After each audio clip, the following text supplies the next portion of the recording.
Yesu Kristo nashimwe inshuti z'umusaraba. Uyu ni umunsi wa 251 dusoma Bibiliya. Uyu munsi turatangira ibyakozwe n'intumwa. Reka dusome mu izina rya Yesu. Titire y'igice cya mbere iravuga ngo Yesu azamurwa mu ijuru, abigishwa basubira i Yerusalemu.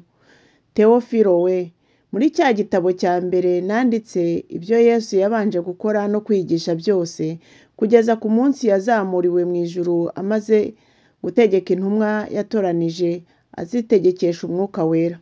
Amaze kubabazwa ababonekera ari muzima, atanga ibimenyetso byinshi, agumya kubabonekera mu minsi 40 avuga iby'ubwami bw'Imana.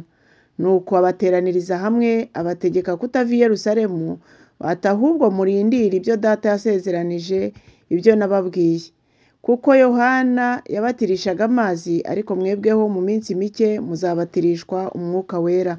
Nuko bamaze guterana baramubaza bati, mbese mwami, iki ni cyo gihe wenda kugaruriramo ubwami mu Bisiraheli? Arabasubiza ati, si ibyanyu kumenya iby'iminsi cyangwa ibihe Data yagennye, ni ubutware bwe wenyine. Icyakora muzahabwa imbaraga umwuka wera nabamanukira, kandi muzaba abagabo bo kumpamya i Yerusalemu n'i Yudaya yose n'i Samariya no kugeza ku mpera y'isi. Amaze kuvuga atyo azamurwa, bakimureba igicu kirabakingiriza. Bakiraramye batumbira mu ijuru akigenda, abagabo 2 barababonekera bahagaze iruhande rwabo bambaye imyenda yera. Barababaza bati, yemwe bagabo b'i Galilaya, ni iki gitumye muhagaze mureba mu ijuru?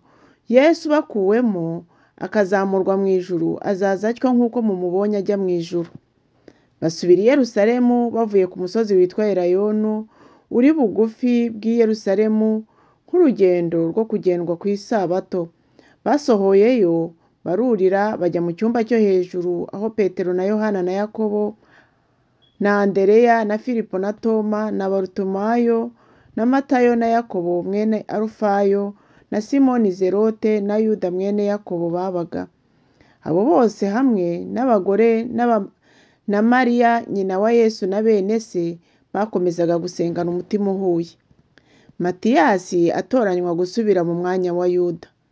Muri iyo minsi Petero ahagaze hagati ya bene Data, umubare w'abantu bose bari bahateraniye bari nk'120, aravuga ati, bagabo bene Data, ibyanditswe byari bikwiriye gusohora ibyo Umwuka Wera yahanuriye mu kanwa ka Dawidi kuri Yuda wayoboye abafashe Yesu, kuko yarabazwe muri twe agahabwa umugabane w'uyu murimo.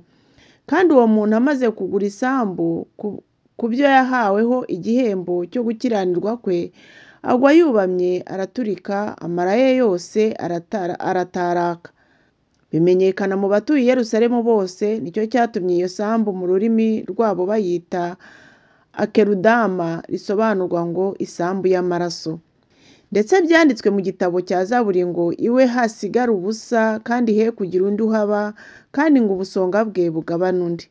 Nuko muri abo twagendanaga iteka ubwo umwami Yesu yari akiri muri twe, uhereye ku kubatiza kwa Yohana ukageza ku munsi Yesu yadukuriwemo azamuwe, bikwiriye kumwe ab'umugabo hamwe natwe wo guhamya kuzuka kwe.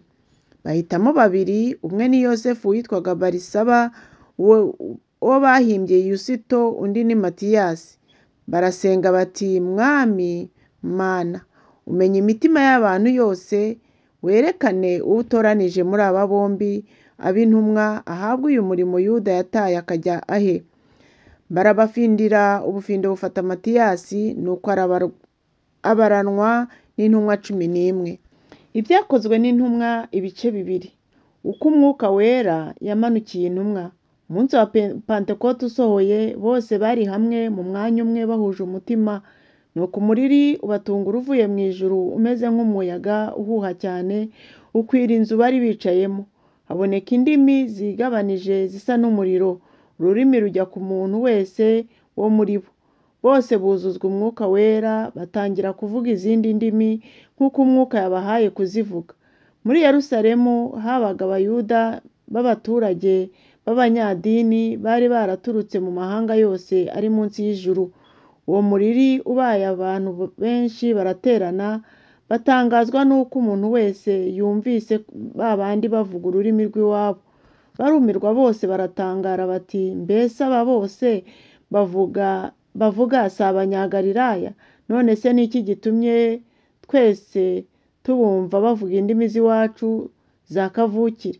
Kandi turi Abapariti n'Abamedi n'Abanyelamu n'abatuye i Mesopotamiya n'i Yudaya n'i Kapadokiya n'i Ponto no muri Aziya n'i Furugiya n'i Pamfiliya no muri Egiputa no mu gihugu cy'i Libiya gihereranye n'i Kurene, n'Abaroma n'abashyitsi n'Abayuda n'abakomeza idini yabo, kandi n'Abakireti n'Abarabu, turabumva bavuga ibitangaza by'Imana mu ndimi z'iwacu. Bose barumirwa bibayobeye, barabazanya bati, mbese ibi ni ibiki? Abandi barabanegura bati, basinze ihira. Petero abasobanurira ibyabaye, abemeza ibya Yesu. Ariko Petero ahagararana nabo 11, ababwiza ijwi rirenga ati, yemwe bagabo b'i Yudaya n'abatuye Yerusalemu mwese mwe, ibi mubimenye kandi mwumvirize amagambo yanjye. Aba ntibasinze nk'uko mwibwira, kuko ubu ari isaha ya 3 y'umunsi. Ahubwo ibyo mureba ibi byavuzwe n'umuhanuzi Yoweli ngo, Imana iravuze iti, uku niko bizaba mu minsi y'imperuka. Nzasuka ku mwuka wanjye ku bantu bose, kandi abahungu n'abakobwa banyu bazahanura, n'abasore banyu bazerekwa, n'abakambwe babarimo bazarota.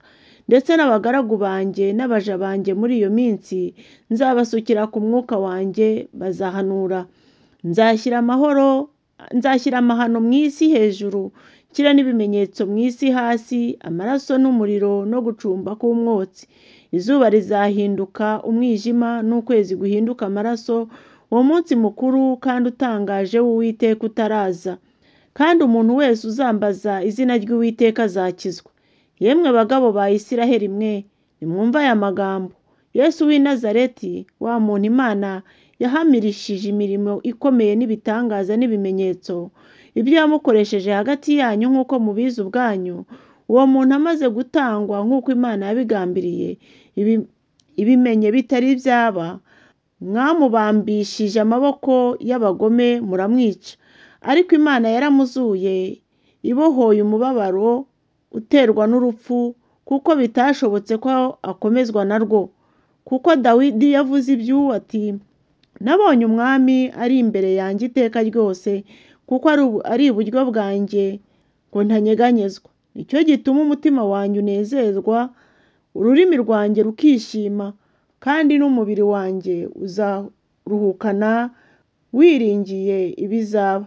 Kuko utazarekera ubugingo bwanjye ikuzimu, cyangwa ngo uhane uwera wawe abone kubora. Wamenyesheje inzira y'ubugingo, uzanyuzuza umunezero kuko ndi imbere yawe. Bagabo bene data, nta kimbuza kubabwira nshize amanga ibya sogokuruza mukuru Dawidi, kuko yapfuye agahambwa, ndetse n'igituro cye kiracyari iwacu n'ubu. Nuko rero, kuko yari umuhanuzi, akamenya ko Imana yamurahiye indahiro y'uko izamuha umwe mu buzukuruza be, ngo abe ari we usubira ku ngoma ye, yavugaga ibyo kuzuka kwa Kristo abibonye bitari byaba. Nicyo cyatumye avuga ko atarekewe ikuzimu, kandi ngo n'umubiri we nturakabora. Imana yazuye Yesu uwo, natwe twese turi abagabo bo guhamya ibyo. Nuko amaze kuzamurwa n'ukuboko kw'iburyo kw'Imana no guhabwa na Se ibyo yasezeranije ari byo Mwuka Wera, none asutse icyo mureba kandi mwumva. Kuko atari Dawidi wazamutse mu ijuru, ahubwo ubwe yaravuze ati, Uwiteka yabwiye umwami wanjye ati, icara iburyo bwanjye ugeze aho nzashyirira abanzi bawe munsi y'ibirenge byawe. Nuko abo mu muryango wa Isiraheli bose nibamenye badashidikanya yuko Yesu wabambwe Imana yamugize umwami na Kristo. Abantu 3,000 bahindukirira Imana. Abo bantu bumvise ibyo bibacumita mu mitima, nuko babaza Petero n'izindi ntumwa bati, bagabo bene data, mbese tugire dute? Petero arabasubiza ati, nimwihane umuntu wese muri mwe abatizwe mu izina rya Yesu Kristo, ngo mubone kubabarirwa ibyaha byanyu, kandi namwe muzahabwe impano y'Umwuka Wera, kuko isezerano ari iryanyu n'abana banyu n'abari kure bose abazahamagarwa n'Umwami Imana yacu. Nuko akomeza kubahamiriza n'andi magambo menshi, arabahugura ati, mwikize ab'iki gihe kiyobagiza. Kuko abemeye amagambo ye barabatizwa, abongewe ku basanzwe kuri uwo munsi baba nk'ibihumbi 3. Bahoraga bashishikariye ibyo intumwa zigishaga, bagasangira ibyabo no kumanyagura umutsima no gusenga. Uko abakristo ba mbere basangiraga ibyabo, abantu bose bagira ubwoba, nuko intumwa zikora ibitangaza n'ibimenyetso byinshi. Abizeye bose babaga hamwe bagasangira ibyabo byose, ubutunzi bwabo n'ibintu byabo barabiguraga bakabigabanya bose nk'uko umuntu akennye.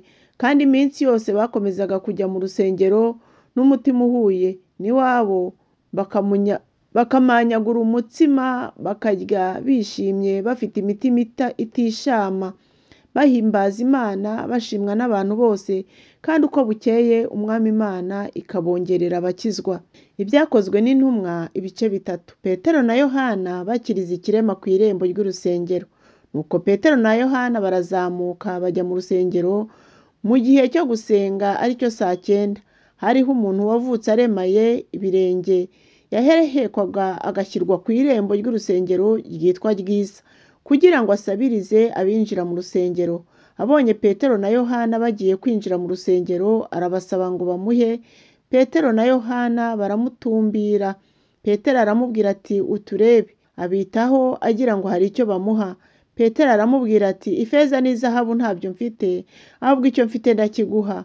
Mu izina rya Yesu Kristo w'i Nazareti, haguruka ugende. Maze amufata ukuboko kw'iburyo aramuhagurutsa.